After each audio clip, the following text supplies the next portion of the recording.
네, 오늘 아무튼 그 문학의 철학되기 이제 첫 번째 시간이고요. 카프카의 가장의 근심으로 본 기계주의적 철학이란 무엇인가, 그런 이야기를 오늘 좀 드릴까 합니다. 저는 오영진이라고 하고요. 현재 서울과학기술대학교 융합교양학부 교수로 있습니다. 거기서 주로 제가 가르치고 있는 것은 테크노컬처론이라고 해서 일종의 이제 과학기술 문화가 이제 우리들의 새로운 어떤 그 정신의 어떤 소양으로 어떻게 배치되고 있는지, 새로운 인간성은 어떻게 만들어지는지를 이렇게 점검하는 약간 철학 수업이긴 한데 이제 과학기술 기반으로 설명하는 그런 교양 과목을 만들어서 하고 있어요. 그리고 최근에는 이제 인공지능 기술과 관련해서 이런 인문학적인 논평을 제가 요즘 많이 하고 있고요. 그래서 약간은 이런 과학기술 문화와 그리고 인문학 사이에서 그 번역을 하는 일종의 약간은 연결하는 그 양자를 그런 포지션을 맡고 있다고 생각하시면 될 것 같습니다. 사실은 제가 원래 전공은 현대 시이기 때문에 문학 전공자라고 할 수 있는데 문학을 이제 강의를 안 하다 보니까 문학을 소재로 해서 이렇게 이야기를 끌어내는 게 좀 갑자기 좀 어색하기도 합니다. 갑자기. 근데 오늘도 이제 강의 준비하면서 잠깐 생각을 해봤는데 문학이란 무엇일까 이런 고민을 또 다시 하게 되더라고요. 이런 기회를 통해서. 뭘까요? 문학이란 게. 뭐 우리가 시, 소설, 에세이 뭐 이런 식으로 장르식으로 이렇게 구분해 놓긴 했지만 그게 문학일까요? 그것도 문학일 수는 있죠. 제도적인 어떤 의미에서의 문학. 근데 그 제도적인 의미에서의 문학이란 것은 사실은 계속 시시각각 변하는 겁니다. 우리 100년 전에 우리와 같은 이런 식의 문학을 우리가 즐기거나 뭐 접하진 않았거든요. 또 뭐 200년 전에는 문학이란 말이 생소하기도 했었고요. 300년 전에 아예 존재하지도 않았고. 근데 또 문학성이라는 관점에서는 사실 고대로부터 계속 이어져 오는 어떤 시와 소설의 어떤 그 원류들이 또 있거든요. 그래서 문학이란 무엇일까? 문학이 뭐길래 이렇게 철학하는 사람들 혹은 뭐 과학 기술을 해석하려고 하는 사람들도 이 문학을 경유해야 될까 이런 생각을 잠깐 해봤어요. 제 그 간단한 오늘의 그 결론은 뭐였냐면 일종의 사고의 장치 같다라는 생각이 들었습니다. 사고의 장치. 그 대표적으로 오늘 다룰 이 카프카의 가장의 근심이 그런 소설이죠. 소설이라고 보기엔 정말 이제 너무 이제 짧아가지고 소설이라 부르기도 어렵지만 이 가장의 근심을 둘러싼 여러 해석의 그런 장들이 있거든요. 근데 그 해석이 사실은 또 그 철학자들이든 혹은 해석하는 자들의 자기의 가치관을 이렇게 드러내는 방식의 하나의 사고 장치 같은 거거든요. 이 작품도 그렇고요. 뭐 대표적으로는 뭐 바틀비 이야기 같은 거, 피경사 바틀비 같은 허먼 멜빌의 그런 작품들도 모든 사람들이 시제처럼 다루면서 자기의 해석을 통해서 이제 견해를 끌어내는, 관점을 끌어내는 그런 이제 실험들을 하죠. 그러니까 원 저자의 의도와 별로 상관이 없다라는 겁니다. 뭐 그 사람의 의도도 있었겠지만 그것도 뭐 존중받아야 되는 거겠지만 그것보다 더 중요한 건 이게 어떻게 이렇게 시간이 지나도 끊임없이 사고를 불러일으키는가, 그런 어떤 장치가 될 수 있는가, 이런 게 굉장히 아무튼 우리가 경이로운 그 문학의 힘 같은 것 같아요. 그래서 오늘날 카프카가 그 작품을 남기고 나간 지가 뭐 100년이 넘었지만 여전히 이 작품이 우리들에게 뭐랄까 사고를 유발한다는 점에서 예술은 그러니까 역시 한 개인의 예술가의 관점을 벗어나는 것이 아닌가. 그러니까 그는 그 사람의 고통이 있고 삶의 고통이 있고 의도도 있었겠지만 그거하고 별개로 자기 작품은 영원히 남아서 끊임없이 어떤 사고를 불러일으키는 장치로 기능하는 것은 아닌가, 그런 생각이 들었습니다. 그래서 문학이 역시 중요하다는 생각이 갑자기 들었어요. 제가 오늘 이 다룰 그 카프카의 가장의 근심은요, 카프카적인 어떤 문학 세계의 가장 대표적인 것들을 다 녹여놓은 것 같아요. 이 짧은 소설 안에도. 사실은 여러분이 그 사셨던 그 변신을 비롯한 그 단편집 있지 않습니까? 거기 보면 가장의 근심과 유사한 상상력들이 굉장히 많이 사실 그 안에 배치되어 있죠. 다른 소설들이 이렇게 뭉쳐져 있죠. 그래서 이 카프카는 어떤 매력을 가지고 있길래 오늘날 이런 우리들에게 2023년에 우리들에게 사고를 불러일으키는가, 이런 고민을 통해서 오늘 이야기를 끌어내겠습니다.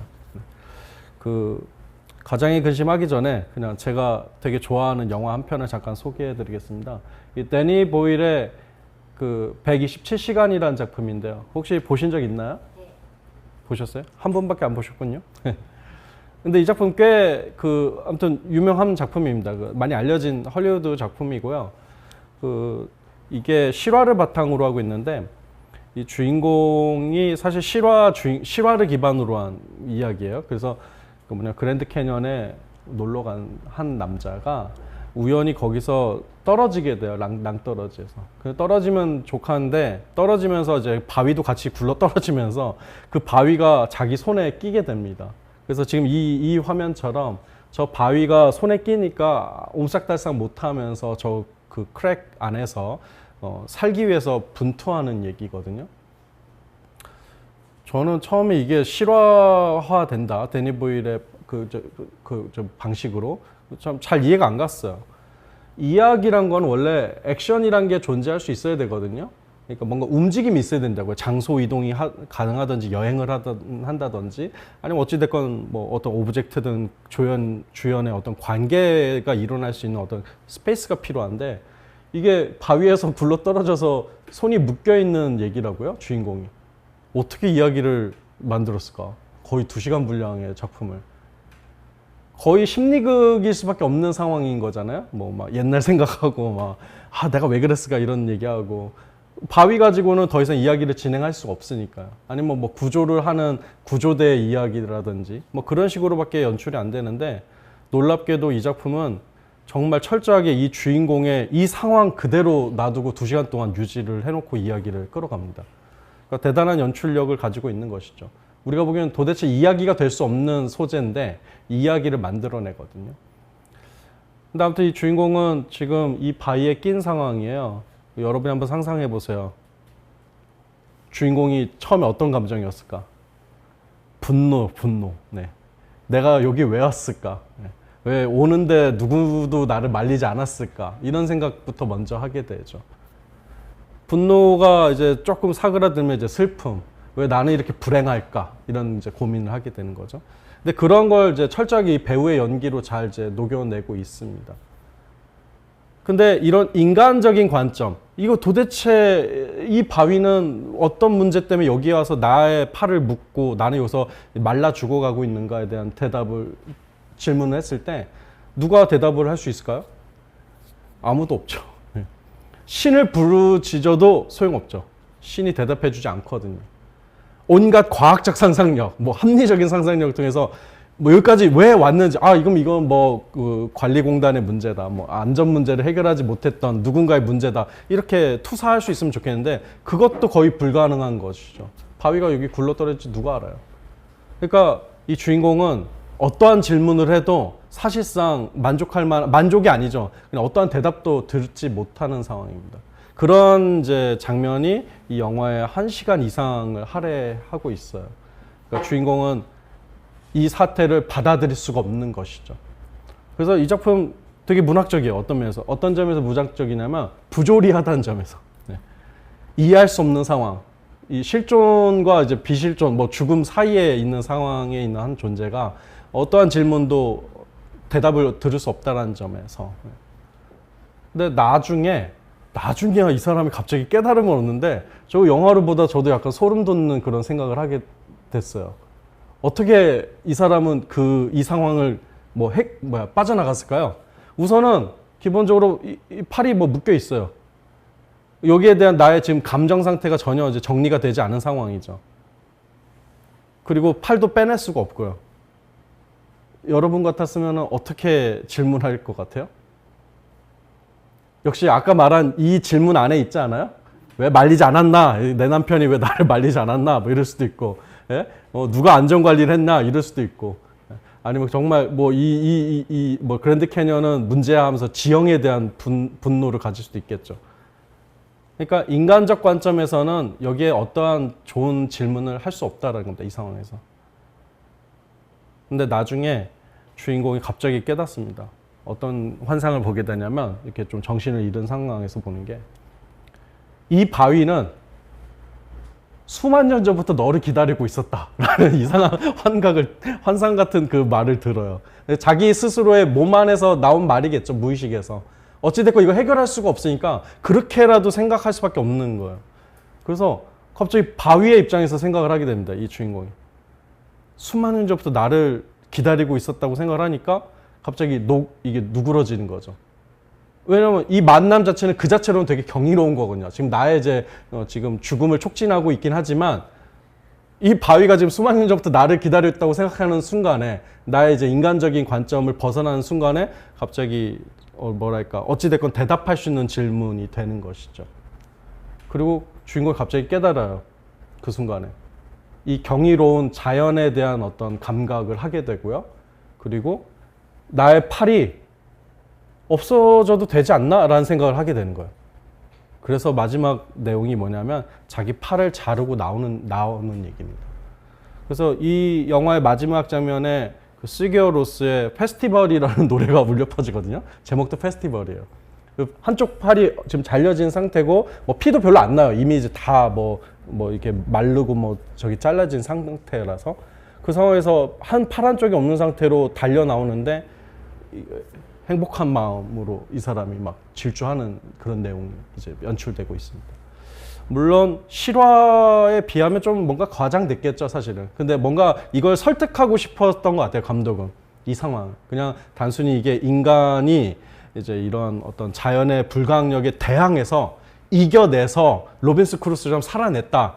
그래서 파란 쪽을 그냥 기꺼이 버리고 왔다. 이런 승리의 어떤 그런 과정으로 보려고 했던 게 아니라 인간이 스스로의 관점에서밖에 볼 수 없었던 모든 질문을 다 퇴각시키고 바위가 태초부터 있었구나. 그리고 나를 만나기 위해서 있었구나. 그렇다면 이거는 나에겐 불행이긴 하지만 우리 이 존재 사이에는 하나의 경이로운 만남일 수도 있구나. 그 순간에 이제 나의 어떤 존재의 가벼움 같은 것들을 느끼게 되고 그리고 팔을 기꺼이 이제 내어주고 나오는 그런 내용으로 이제 논리적으로 되게 설득을 시키는 거죠. 그래서 작품을 한번 보세요. 굉장히 신기하게 만들었어요. 저는 아무튼 이야기가 될 수 없다고 보는데 이런 철학적인 질문들을 계속 하게끔 만들면서 결과적으로는 이제 납득을 시키죠, 관객을. 그러면 여기서 이제 이 주인공이 그 겪었던 어떤 하나의 그 갑작스러운 뭐랄까 보폭이 있는데, 그러니까 뭐랄까 이렇게 그 생각의 이제 진폭이 있는데, 그거는 나를 벗어나는 관점에서 생각해 본다라는 겁니다. 바위의 관점에서 생각해 보자라는 거죠. 아마 바위는 여전히 이 자의 팔을 머금고 있을걸요? 예. 근데 우리는 이런 것들을 철학의 대상으로 생각하지 않죠, 여러분. 그렇죠. 철학은 어찌됐건 인간의 관점에서 한다는 거잖아요. 아니, 하는 것이었잖아요, 우리가. 인간의 삶이란 무엇인가, 뭐 행복함이란 무엇인가, 뭐 죽음이란 무엇인가. 이거 다 인간의 관점에서 얘기를 하는 거잖아요. 근데 바위의 관점에서 생각해 본 적은 별로 없다고요. 이건 심지어 종교에도 별로 없죠. 예, 종교에도 뭐 무생물의 관점에서 생각해 보는 건 거의 없는데. 근데 이런 관점들이 이제 이런 되게 극한의 순간에는 좀 필요하더라는 거죠. 그리고 저는 이 127시간을 봤을 때 저 바위는 오드라덱 같은 존재다라고 저는 느꼈습니다. 가장의 근심을 보셨나요, 혹시? 네. 너무 짧죠. 네. 금방 후다닥 읽을 수 있죠. 후다닥 읽을 수 있지만 여기에 대해서 막 다들 막 수십 장씩 써낼 수 있을 정도로 문제적인 상황인 거죠, 이게. 그 오드라덱이 뭐라고 표현되고 있습니까? 이렇게 써 있죠. 뭐 러시아어라고는 하는데 러시아어 맞을까? 애매하다. 이런 얘기도 하고 있고. 어원이 독일어인데 혹시 러시아의 영향을 받은 건 아닐까? 뭐 이런 식으로 얘기를 하기도 하고요. 집안에 어느 날 오드라덱이라는 이상한 물체가 지금 등장한 거야, 갑자기. 그리고 묘사가 뭐라고 묘사되어 있습니까? 납작한 별 모양의 실패처럼 보이기도 하고 노끈이 연관되어 있긴 한데 한쪽은 또 이렇게 지지대가 있고 색깔이 다양하고 별 모양이기도 하고. 상상 가시나요, 혹시? 상상? 어떤 쓸모가 있는 것으로 상상 가능한가요? 실패라고는 하지만 그것도 그냥 실패라고 간신히 이제 묘사한 거지 실패는 아닌 거죠, 기능적으로. 실패처럼 보인다. 근데 지지대도 있다. 장난감으로 보기에도 알 수가 없는 모양인 것이고요. 심지어 이제 말도 하잖아요. 안녕? 이런 식으로 이제 응답도 하는 거죠. 그래서 너의 존재가 무엇인지, 너의 기능이 무엇인지 물어보면은 대답하지 않는 그런 이제 물건인 거죠. 물건이 말하는 것도 이상하지만 이 물건이 어떠한 소용도 없다라는 거, 어떠한 쓸모에도 배치되지 않는다는 점에서 굉장히 거슬리는 물건인 것이죠.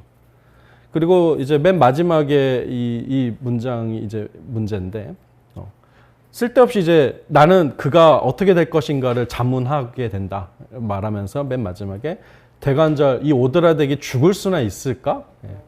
죽는 것은 모두가 그 전에 일종의 목표를, 일종의 행위를 가지며 거기에 부대껴 마모되는 법인데 이 오드라덱은 해당되지 않는다. 왜냐하면 쓸모, 이름의 어원, 그리고 본인의 어떤 정체성, 뭐 아무것도 설명이 안 되거든요. 심지어 얘 모양조차도 내 언어로도 설명이 잘 안 되거든요. 그러면서 이제 마지막에 뭐라 그래요? 내가 죽은 후에도 이 오드라덱이, 이 물건이, 알 수 없는 물건이 이 집안에 계속 있는 게 나는 거의 고통스럽다, 이 상상력이. 이렇게 말하는 것이죠. 여러분은 이 오드라덱을 무엇으로 해석하시나요? 뭐 여러 방식의 해석이 전 가능하다고 봐요. 이게 뭐 1920년도에 쓰여진 글이기 때문에 뭐 시대마다 사실 오드라덱에 대한 정의는 계속 달라질 수 있다고 생각해요. 해석에 통해서. 네. 뭐 기본적으로 그냥 저는 작가의 마음으로 들어가 보면은 이건 그 작품 같은 게 아닐까? 이런 생각이 듭니다. 혹시 시나 소설을 써보신 적이 있으신지 모르겠지만 여러분, 내가 어떤 빛나는 영감을 받았을 때, 아, 이거 내가 시로 써야겠다고 생각했을 때 사실 그때 이 언어로 정렬되지가 않거든요. 내가 그냥 쓰고 싶다만 있는 거지 이걸 뭐라고 내가 표현해야 될지 잘 모르게 돼요. 그래서 사실은 뭐 이상하게 이제 쓰고 또 고치고 또 나도 알 수 없는 방향으로 쓰면서 알아가는 그런 방식으로 이제 정리되죠. 그리고 최종적으로 예를 들어 시 한 편을 썼을 때도 결국 만족되던가요? 만족 안 됩니다. 이건 내가 최초로 쓰려고 했던 게 아니야 라고 밖에 느껴지지 않는 게 이제 여기 앞에 있는 거죠. 물건으로. 그냥 마감이 있으니까 그냥 제출한 것 뿐입니다. 네, 대부분은. 네. 작가에게 작품이란 것은 최초의 순간에 어떤 형언할 수 없는 어떤 추동에 의해서 이제 쓰여지는 것이지만 그것이 이제 묘사된 이 문장이나 표현된 문장은 사실은 불안정한 상태. 여전히 이 뭐랄까 원고를 제가 하나의 오드라덱이라고 부르겠습니다. 원고는 내가 죽은 이후에도 이제 제멋대로 해석되면서 알 수 없게끔 나를 거슬리게 하는 그런 존재이기도 하고. 그래서 사실 오드라덱은 예술 작품에 대한 뭐 가장 좋은 은유라고 생각해요. 네. 작품은 언제나 명확하지 않거든요. 잔여를 항상 만들어내거든요. 네. 근데 또 그렇게 보면 재밌고, 그렇게 봐도 재밌고, 동시에 이게 하나의 사물의 형태를 갖고 있다는 점에서도 또 우리가 생각해 볼 거리가 많은 것이죠. 사물. 이 오드라덱의 이런 묘사를 가지고 이런 작가들이, 이제 미술 작가들이 이런 식으로 이제 묘사한 경우도 있다고 합니다. 그러니까 아까 제가 뭐 문학은 사고 장치다라고 잠깐 설명을 드렸잖아요. 그러니까 뭔가 그냥 끊임없이 유발시키는 하나의 구조체인 것 같은데 그게 이제 많은 사람들에게 이런 영감을 줬던 것이죠. 그래서 저렇게 묘사된 언어를 이제 최대한 시각화하면은 이런 거 같은 거야. 이런 식으로 이제 예술가들이 이제 시각화한 적도 있었죠. 어떤 사람 직접 만들어 보기도 했었어요. 이런 식으로. 네. 인터넷에 오드라덱으로 검색하면 많은 사람들이 이 오드라덱을 재현하려고 노력하는 장면들이 있습니다. 그 재현은 결국은 자기의 해석 같은 것이죠. 네, 해석 같은 거고, 제가 여기서 뭐 좀 전에 뭐 카프카의 경우에 오드라덱은 작가 개인의 입장에서는 하나의 작품의 은유 같다라고 하는 것도 제 해석인 거죠. 네. 사실 여러 해석이 있을 수 있죠. 그러니까 카프카 이런 거 되게 잘하는 것 같아요. 카프카가 자기 자신도 모르지만 끊임없이 질문을 끌어내고 그 질문이 막 여러 개로 계속 증식될 수 있는 그런 결합이 가능한 그런 상상력을 굉장히 잘 이렇게 주조하는 작가 중에 하나인 것 같습니다. 약간, 네. 어떤 추상화 작가는 이렇게 이제 표현하기도 했네요. 코엔 테스라는 사람인데, 네. 이 사람은 오드라덱을 이렇게 표현하고 있기도 합니다. 이것도 다른 것은 아니죠. 틀린 것은 아니죠. 제가 좀 전에 그리고 그 미드전이라는 생성인공지능 기반 프로그램이 있거든요. 거기다가 우리가 읽었던 그 부분 있죠. 노끈에 달려있고 뭐 별 모양이고 이걸 고스란히 넣어봤더니 생성인공지능 해석은 이렇습니다. 네, 뭐 아마 이제 별 모양이다, 실패다 이러니까 그냥 그대로 이제 다 가져다 준 거죠. 기계가 이제 어떻게 보면 되게 무식하게 해석한 네, 오드라덱과 인간이 좀 더 창의적으로 해석한 오드라덱 사이의 차이가 좀 있죠. 네. 어찌됐건 이것도 뭐 재미있습니다. 너무 명확해서 좀 문제이긴 한데, 뭐랄까, 이것도 어디다 쓸지는 모르겠잖아요. 언뜻 보면 어떤 새가 자기 둥지를 되게 창의적으로 지은 모양이 이런 게 아닐까? 이런 생각도 들기도 하고요. 네. 그래서 오드라덱의 그 특징 중에 하나는 형언할 수 없다라는 것이죠. 그리고 동시에 인간이 아닌 되게 비인간적인 존재다. 뭐 거의 무기물에 가까운 존재다라고도 할 수 있겠죠. 그럼 여기서 이제 우리가 좀 이해될 것은 좀 더 안으로 들어가서 가장은 도대체 왜 근심을 하는 걸까요? 네. 예를 들어 저 같으면 사실은 오영진 같았으면 너무 신기하다 오드라덱. 네. 너 나랑 친구하자. 뭐 이럴 것 같아요. 혹시 내가 원하는 방향으로도 뭐 이렇게 모양이 바뀔 수 있니? 이렇게 관계를 맺을 것 같기도 한데 저는 호기심을 가지고 지금 이 소설의 주인공은 얘가 내가 죽은 이후에도 나무에 있을 것 같은데 집안에 있을 것 같은데 내내 너무 거슬려. 그게 그 막 고통스러울 정도야. 이렇게 생각을 하거든요. 네. 혹시 여러분은 어떤 생각이십니까? 짧게 읽었는데 이 근심은 도대체 왜 일어나는 것 같습니까? 한번 얘기해 보시겠어요? 네. 네, 아이들에 대한 얘기가 있죠. 가족에 대한 얘기가. 이호경 선생님 뭐라고 하셨냐면은 근데 이 근심이 이제 가장의 근심이란 게 중요하다. 그냥 나의 개인의 근심이 아니라 우리 가족 안에서 얘가 살 거 아니냐.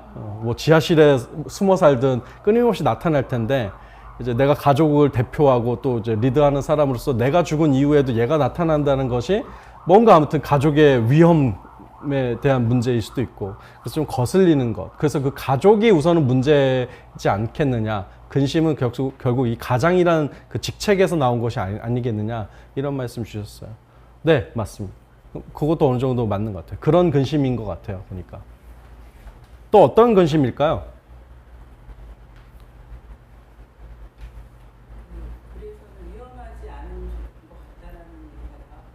네, 근데 또 위험하지 않다라고도 약간 판단하고 있죠. 주인공이 그렇게까지 뭐 위험하다고 생각하고 있지 않아요. 보면은. 네. 제 생각에는 이게 무엇인지 정의할 수 없기 때문에 좀 거기서 오는 불안감. 네. 낯선 것을. 네. 성함이 김숙진 선생님. 예, 김숙진 선생님은 이게 형언할 수 없는 그 자체가 사실은 불안함을 만들어낸다 이런 말씀을 주셨어요. 맞는 것 같아요. 그것도 맞는 것 같아요. 형언할 수 없음. 그리고 우리 내가 죽은 이후에 나의 권위와 어떤 것에 도전할 수 있는 존재로도 느껴짐, 뭐 이런 거. 그리고 또 있죠, 뭐. 이게 오드라덱이 이런 사물이 아니었으면은 사실은 이렇게까지 근심할 수가 없을 것 같아요. 근심을 할 수가 없을 것 같아요. 만약에 얘가 그냥 외국인이다. 소통이 돼요. 형언도 되고 말도 통해요. 그냥 약간 미스매치가 일어날 뿐이에요. 근데 내가 죽은 이후에도 우리 집에 얘 외국인이 있으면 어떡하지? 이런 다음에 이제 일종의 약간 혐오라든지 두려움의 대상으로서 이방인으로서 규정할 수 있지 않습니까? 인간형이라면은 어찌됐건 두려움이 있지만 근본적으로 근심할 수는 없을 것 같아요. 동물형이면 어떨까요? 동물형도 어찌됐건 인간은 의인화한다던가 뭔가 다른 방식으로 소통할 수 있는 가능성이 좀 있지 않습니까? 근데 지금 오드라덱은 사물이라는 게 문제예요. 그냥 도통 말이 안 통하는 거죠. 아예 통하지 않는 거죠. 네. 그래서 계속해서 그 형언할 수 없음이 이제 비껴나가는데 심지어 그 근본적인 그 이제 지위가 이제 사물이라는 점에서 인간을 계속해서 불안하게 만드는 것이죠. 그리고 반대로 생각해보면 언제나 사물의 존재는 인간이 불안함을 느끼는 존재가 아니었기 때문에 더더욱 그 극명하게 오히려 반대로 이제 불안하게 되는 것 같습니다. 우리가 이 컵에 대해서 불안하지 않잖아요, 여러분? 내가 죽은 이후에도 내가 수집한 컵들이 남아있겠지. 이런 거 우리한테 두려움 안 줍니다. 어찌됐건 인간이 만든 사물들, 인간이 다 사물들을 양산하니까요. 그 사물들은 대부분 뭐예요? 인간이 만들어 놓은 배치 안에서 잘 운용되거든요. 컵으로 만들어진 건 컵의 역할을 하겠죠. 얘가 무기가 될 것 같진 않잖아요. 네, 언뜻 봐도. 그러니까 별로 이렇게 근심할 요소가 안 되는데 지금 얘는 그 사물성을 띠면서도 동시에 인간이 만들어 놓은 쓸모의 자리를 벗어난다는 점에서 이제 불안한 것이죠. 그래서 누군가는 이렇게 얘기합니다. 이 오드라덱과 관련된 이 일종의 우화죠. 가장의 근심이. 이 우화는 모든 인간됨을 벗어나게 만드는 질문의 총체라는 거예요. 그래서 계속해서 이 근심은 어쩌면 의미에서는 장려돼야 되는 문제라는 거죠. 우리가 한 번도 근심을 안 해본다는 게 오히려 더 문제일 수도 있어요. 일상생활을 하는 데 있어서. 이걸 이제 부정성이라고 부르는데 철학에서는 만약에 모든 걸 우리가 긍정한다면 어떻게 될까요? 호기심이란 게 사라집니다. 그리고 이 현재를 넘어서려고 하는 어떠한 행동도 하지 않게 되죠. 여기에 만족하니까요. 근데 뭔가 이해할 수가 없어 이게. 뭔가 근데 근심이 돼, 얘 때문에. 그러면 어떤 행동을 하게 될까요? 알아야 된다, 혹은 뭐 더 나은 또 다른 행동이 있을 것이다, 더 나은 어떤 관계가 있을 것이다, 이런 고민을 하게 돼 있거든요. 그래서 가장의 근심을 읽는 좋은 방식 중에 하나는 이 근심이 말 그대로 다음 스텝의 긍정성으로 넘어가게 만드는 그런 상상력을 발화시키는 해석이 중요한 것 같아요. 그래서 일부 이제 가장의 근심에 대한 약간 좀 이제 되게 도식적인 그런 페미니즘적인 그런 비평은 뭐냐면은 이게 가장이 문제다 이렇게 이제 생각하는 이제 그런 해석도 좀 있습니다. 말 그대로 이게 가장이 아니라 뭐 가장이 아닌 방식의 지위를 가졌다면 이런 근심도 없었을 것이고 오히려 이런 정체불명의 어떤 존재들과 오히려 어울리는 상상력이 일어났을 것이다 이렇게 생각할 수 있다는 거죠. 그건 저도 어느 정도 맞다고 봐요. 그러나 동시에 이 작품이 만들어내는 그 근심은 좀 긍정적인 근심일 수 있다라는 겁니다. 아까 선생님 말씀하신 것처럼 너무 두려워하는 건 아니에요, 지금 이 주인공이. 이게 쓸모도 없고, 근데 또 그렇다고 위해를 가하는 것 같지도 않고, 사실은 좀 귀여워 보이기도 해. 약간 그런 말은 안 쓰지만 그런 일종의 뉘앙스로 이제 설명하고 있죠. 그러니까 이 근심은 근심 다음에 호기심으로 넘어가는 그런 어떤 상상력으로 발화됐을 때 긍정적으로 사용할 수 있다라는 것이죠. 제가 요 관련한 뭐 논문 같은 걸 좀 찾아봤는데 그 복돈 선생님 아세요? 그 SF 평론가? 복돈 선생님이 재미난 자기가 이제 해석한 오드라덱이 뭔가라고 했더니 나는 도데카 헤드론 같은 게 이제 그 오드라덱이라고 생각해라고 말하는데 그게 뭐냐면 이것도 알 수가 없는 사물이래요. 추정되는 건 2, 4세기 그 사이에 로마 제국에서 광범위하게 발견되는 그냥 어떤 물건인데요. 한 100여 점 이렇게 발명되는데 지금도 도통 쓸모를 모르겠답니다. 역사학자들이. 이게 놀이도구였나? 근데 뭐 그런 놀이에 대한 또 다른 단서가 없으니까 놀이도구로 말하기도 어렵고. 이게 뭐 아무튼 저도 좀 설명하기가 어려운 거죠, 지금 이게. 어떤 쓸모도 찾을 수가 없는데 100여 점이나 존재하는 도덕화의 도론 같은 거.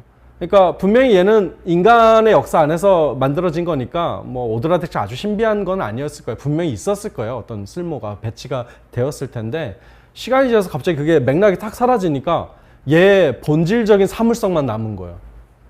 그래서 사실은 우리도 이런 그 소설 안에서만 오드라덱을 보는 게 아니라 우리 주변에도 사실 오드라덱 많이 있습니다. 수백 년이 지난 어떤 물건들은 도통 알 수가 없기 때문에 오드라덱스럽죠. 우리에게 그런 상상력을 불러일으키죠. 여러분. 또 어떤 게 오드라덱스러울까요, 여러분?